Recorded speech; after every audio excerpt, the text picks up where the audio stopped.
అధ్యక్షులు నరాల మోహన్ నాయుడు గారు, అట్లాగే మా జిల్లా ఎన్టీసీ ప్రధాన కార్యదర్శి పమ్మి వెంకటేశ్వర్లు గారు, వేదిక మీద ఆసీనులైనటువంటి జిల్లా నాయకులందరూ, ప్రత్యేకించి ఈనాడు సివిల్ సప్లైస్ నుంచి అంజిరెడ్డి గారి నాయకత్వంలో దాదాపు 200 మంది ఐఎన్టీసీలో చేరుతున్న సందర్భంగా వారందరికీ జిల్లా ఐఎన్టీసీ ద్వారాగా స్వాగతం. స్నేహితులారా, ఐఎన్టీసీ అనగానే కాంగ్రెస్ అనుబంధ సంస్థ, కాంగ్రెస్ జేబు సంస్థ అని చెప్పి మీరు అనుకోవద్దు. కాంగ్రెస్కి మనం అండగా ఉన్నాం. ఇవాళ ఐఎన్టీసీ మెంబర్షిప్ భారతదేశంలో 3,50,00,000 మంది పైచీలకు ఇవాళ మెంబర్షిప్ ఉంది. స్వతంత్రంగా జి సంజీవ్ రెడ్డి గారి నాయకత్వంలో ఐఎన్టీసీ అంటే హక్కులు సాధించడంలో భారతదేశంలోనే ముందుగా ఉన్నటువంటి సంస్థ ఏదైనా ఉన్నది అంటే అది ఒక ఐఎన్టీసీ మాత్రమే. అందరూ ప్రతి చిన్నదానికి రోడ్ల మీదకి వచ్చి ధర్నాలు చేస్తారు. మనం సామరస్యపూర్వకంగా నయ్యాన భయాన మాట్లాడుకొని యాజమాన్యాన్ని ఒప్పించి కార్మికుల శ్రేయస్సు కోసం పనిచేసేదే ఐఎన్టీసీ అని చెప్పి ఈ సందర్భంగా తెలియజేస్తూ ఉన్నాం. ఈనాడు ఐఎన్టీసీకి దేశ లెవెల్లోనే కాకుండా సంజీవ్ రెడ్డి గారికి నాయకత్వంలో ప్రపంచ దేశాల్లోనే సంజీవ్ రెడ్డి గారి నాయకత్వాన్ని గుర్తించి మిగతా దేశాలన్నీ కూడా కార్మిక సంఘాలు, ప్రపంచ కార్మిక సంఘాలు ఏదైతే ఉన్నాయో దానికి ఉపాధ్యక్షులకు కూడా ఉన్నారు. మీ అందరికీ తెలియాల్సినటువంటి అవసరం ఉంది. మీతో మళ్ళీ మాట్లాడేటప్పుడు అన్ని విషయాలు మాట్లాడతాను. ప్రెస్ వారు వెళ్తున్నారు కాబట్టి మీ అందరికీ ఒక మాట ఏంటంటే, ఈ సందర్భంగా ఇవాళ తెలంగాణ గవర్నమెంటు, కాంగ్రెస్ గవర్నమెంట్ వచ్చిన తర్వాత ఇవాళ ముఖ్యమంత్రి గారు ప్రత్యేకించి బడుగు బలహీన వర్గాలు, సన్న చిన్నకారు వర్గాలకి, ప్రత్యేకించి కార్మికుల కోసం ప్రత్యేకంగా, ఎందుకంటే వారి శ్రేయస్సు కోసమే ఎక్కువగా పనిచేస్తున్నటువంటి ప్రభుత్వం ఇది. మీరందరూ కూడా ఆలోచన చేసి, ఇంతకుముందు ఏ సంస్థలో పనిచేశారో మాకు తెలియదు కానీ ఇవాళ ఐఎన్టీసీలోకి వచ్చారు. మీరు భవిష్యత్తులో ఐఎన్టీసీ సంస్థకి నిన్నటి పనిచేసిన సంస్థకి తేడా ఏమిటి అనేటటువంటి విషయాన్ని గమనిస్తారు. మీ అందరికీ మాటిస్తూ ఉన్నా, ఈ రోజున మీ అంజిరెడ్డి గారి నాయకత్వంలో ఈ రాష్ట్రంలోనే మీ సివిల్ సప్లైస్ సంస్థని రాష్ట్ర కమిటీని ఏర్పాటు చేసి మీ అందరికీ సరైనటువంటి గుర్తింపు, సరైనటువంటి న్యాయం జరిగేటట్లుగా మీ అంజిరెడ్డి గారి నాయకత్వంలోనే ముందుకు తీసుకుపోతామని చెప్పి మాటిస్తూ, మీకు ఒక మాట ఈ సందర్భంగా పాత్రికేయ మిత్రుల ద్వారా ఒక మాట చెప్తా ఉన్నా. ఈ దేశానికి స్వాతంత్రం తీసుకొచ్చినటువంటి పార్టీ కాంగ్రెస్ పార్టీ. ఇవాళ ప్రధానమంత్రి మాట్లాడాడు, అర్బన్ నక్సలిజం చేతుల్లో కాంగ్రెస్ పార్టీ ఉందట. మతి భ్రమించి మాట్లాడుతున్నావు ప్రధానమంత్రి, జాగ్రత్త. ఈ దేశానికి స్వతంత్రం తీసుకొచ్చినటువంటి పార్టీ కాంగ్రెస్ పార్టీ. నీ ఆశలు సన్నగిల్లి ఇప్పుడు జరుగుతున్నటువంటి 2 రాష్ట్రాల ఎన్నికల్లో ఓడిపోయేటటువంటి పరిస్థితుల్లో మతి భ్రమించి మాట్లాడుతూ ఉన్నావు కాంగ్రెస్ గురించి. జాగ్రత్తగా మాట్లాడాలి మీరు. ఈ దేశానికి స్వాతంత్రం నెహ్రూ గారి నాయకత్వంలో కాంగ్రెస్ పార్టీ తీసుకొచ్చిందంటే ఎలాంటి ఆయుధం పట్టకుండా సత్యాగ్రహంతో ఈ దేశాన్ని సాధించినటువంటి party Congress party. Urban naxalism అని మాట్లాడతావా? ఏమిటి నీ ధైర్యం? నీ పతనం స్టార్ట్ అయింది కాబట్టి ఇవాళ ఆ మాట మాట్లాడతావా? ఇది మంచి పద్ధతి కాదు అని చెప్పి ఈ సందర్భంగా ఖమ్మం జిల్లా ఐఎన్టీసీ నుంచి హెచ్చరిస్తూ ఉన్నాం బీజేపీ నాయకత్వాన్ని. మీదికి పతనం స్టార్ట్ అయింది. రాహుల్ గాంధీ గారి నాయకత్వం ఎప్పుడైతే మొన్న పార్లమెంట్ ఎన్నికల్లోనే గెలవాల్సినటువంటి అవసరం ఉండే, అశ్రద్ధకి మన నాయకత్వం అశ్రద్ధ చేసి దెబ్బతిన్నారు. ఇవాళ జరుగుతున్నటువంటి జమ్మూ కాశ్మీర్, హర్యానా చూస్తూ ఉంటే మీరు పొద్దున్నే స్క్రోలింగ్ చూసుంటారు. మంచి లీడ్లో 2 రాష్ట్రాల్లో కాంగ్రెస్ గెలవబోతూ ఉంది. కాబట్టి ఐఎన్టీసీ పరంగా మీరందరూ ఈనాడు ఐఎన్టీసీ జిల్లా ఐఎన్టీసీలో చేరి రేపటి నుంచి కాంగ్రెస్ పార్టీ అనుబంధ సంస్థ అయినటువంటి ఐఎన్టీసీలో పనిచేయబోతున్న మీ అందరికీ జిల్లా ఐఎన్టీసీ తరఫున స్వాగతం, సుస్వాగతం.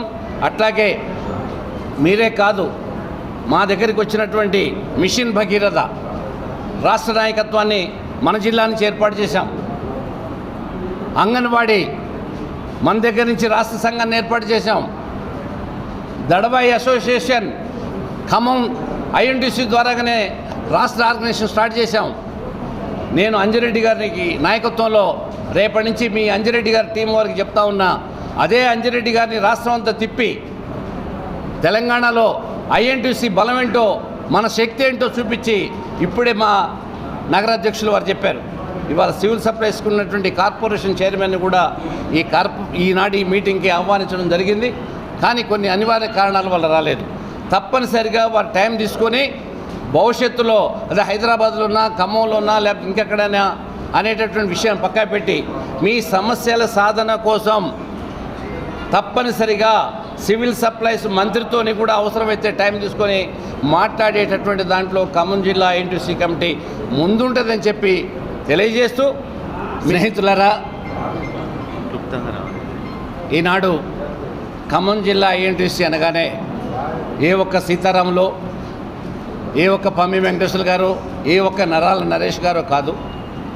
గత 10 సంవత్సరాలు తెలంగాణ గవర్నమెంట్లో టీఆర్ఎస్ ప్రభుత్వం ఇక్కడ అధికారంలో ఉండి ఎంత కక్ష సాధింపు ఈ నాయకత్వం మీద చేసినప్పటికి కూడా అదరక బెదరక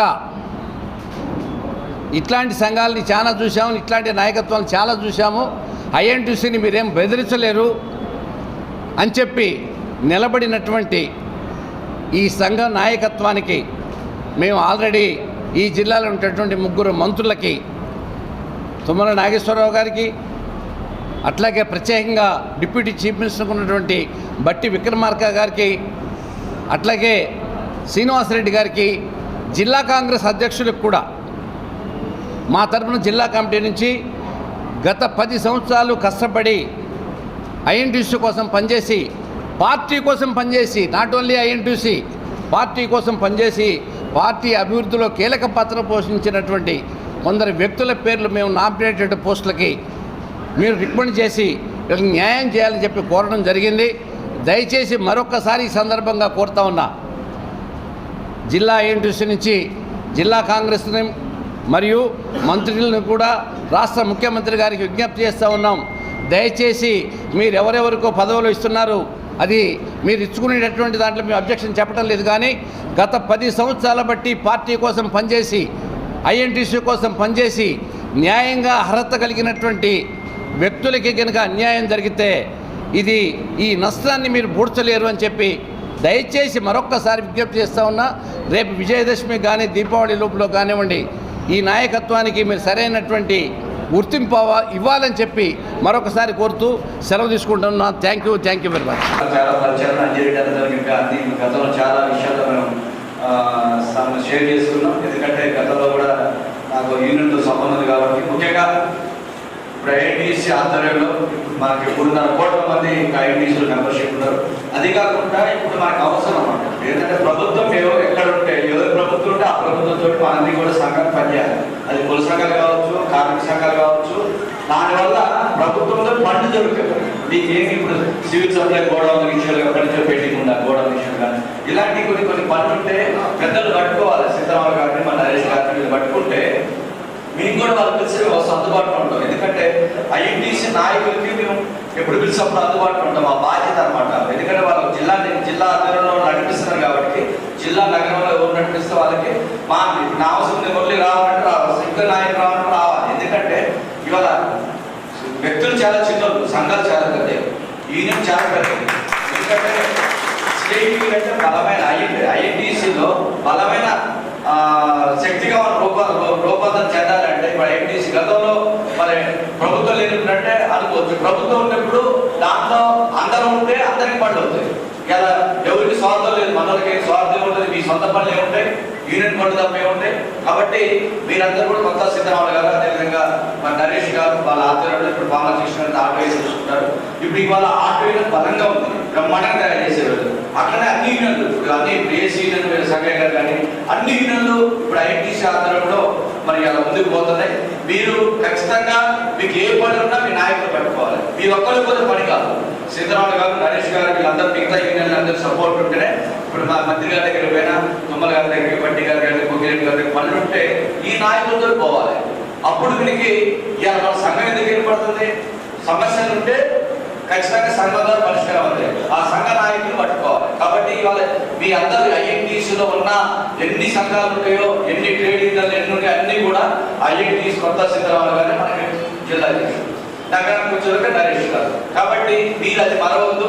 ఇక్కడ మిగతా బయట మీరు టీఆర్ఎస్ లో కానీ లేకపోతే సిఐటి కానీ ఇవన్నీ కూడా వాళ్ళు పనిచేసే కావు. ఎందుకు కావాలంటే వాళ్ళ ప్రభుత్వం లేదు, నాయకులు లేదు, ఆఫీసర్ లేదు, వాళ్ళు కాదు. కేవలం ఉద్యమాలు చేసి మనం రెచ్చగొట్టి మన మీద బురద జరగడానికి పనికి వస్తాయి సంఘాలు. చెప్తే మన సంఘాలు ఉంటే గౌరవం ఉంటుంది, మనకి పనులు అవుతాయి.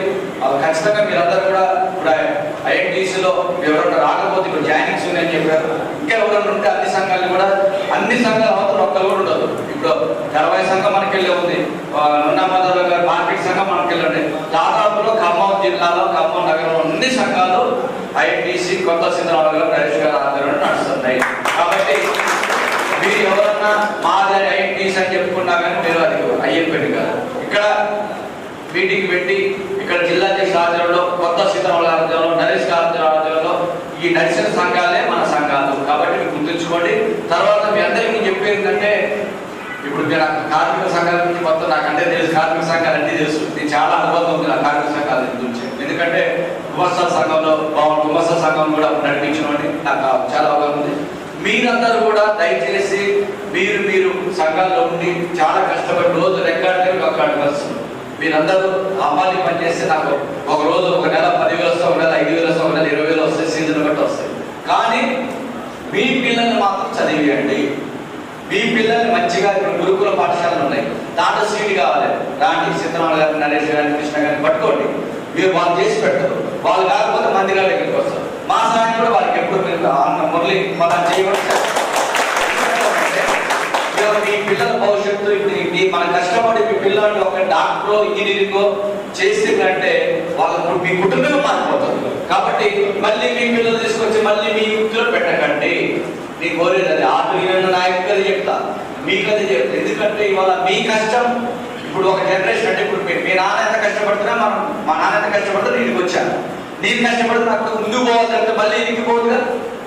మీరు కూడా అంతే, మీ నాన్న కష్టపడి కూలి నాలు చేసి అది మిమ్మల్ని ఒక అమ్మాలింగనో లేకపోతే ఇంకేంట్లో ఆపింగ్లో ఉన్నారు. మీరు కొద్దిగా మీ పిల్లలకి చాలా మంది మొన్న మహేష్ కొడుకు అమెరికా పెట్టాడు. 20 లక్షల రూపాయలు దానికి వాళ్ళు ఎక్కడి నుంచో మొత్తం చేసుకొని తిరిగిపోయాడు. అమెరికా పెట్టంటే ఇక వాళ్ళ అబ్బాయి లైఫ్ ఎట్లుంటుంది మీరు ఆలోచించండి. మీ పిల్లల్ని ఇంజనీరింగ్ డాక్టర్ చేసి అమెరికా పంపిస్తే మీ భవిష్యత్తు మొత్తం మారుతుంది. మీకు మళ్ళీ మీ కొడుకు మీ కారు ఇచ్చి కార్లు దిగుతూ ఇల్లు కొనితో ఇప్పుడు ఇల్లు లేకపోతే అంటే నేను అనేది అది తప్పేవుంది. మీ పిల్లగాడు చదవకపోయినా లేదా మీ పిల్లగాడు చదివిపోయినా మీది. మీరు సక్సెస్ అంటే ఏంటంటే మనం సక్సెస్ అయిన మనం సక్సెస్ అంటే ఎక్కడ సక్సెస్ అంటే మనం బాగా నీ కొడుకు చదివి మంచి లెవెల్లో ఉంటే నువ్వు సక్సెస్ అయ్యాడు. కాబట్టి మీరందరూ కూడా కష్టపడి మీరు ఇంత కష్టపడుతున్నారు మీ పిల్లల భవిష్యత్తు కోసం. రేపు ఏదన్నా హాస్పిటల్ ఉన్నా మీకు ఇంకా చిన్న రేపు ఇందిరా మిల్లు వస్తుంది. ఇందిరా మిల్లు జాగ్రత్త ఇందిరా మిల్లు వస్తాయి. అట్లాంటి మీ అధ్యక్షుల దృష్టికి, మీ నగర అధ్యక్షుల దృష్టి తీసుకురండి. వాళ్ళ ప్రయత్నం చేస్తారు.